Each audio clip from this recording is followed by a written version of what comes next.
System থাকতো, বাংলাদেশে অনেক মুনাফিক ধরা পড়ে যেত। আর নামাজ, রোজা, হজ, যাকাত, পাগড়ি, টুপি, পর্দা, ব্যবসা সব ঠিক আছে, আদর্শ মানতে গিয়ে এমন মানুষকে মানে যার চরিত্র শয়তানের চাইতে খারাপ।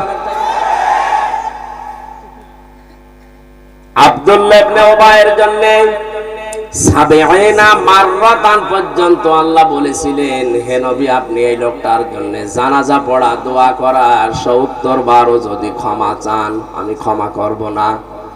তাফসিরে খাজিরে মুফাসসির দিয়েছেন না, এটা তাফসিরে ফি জিলালিল কোরআনে আছে।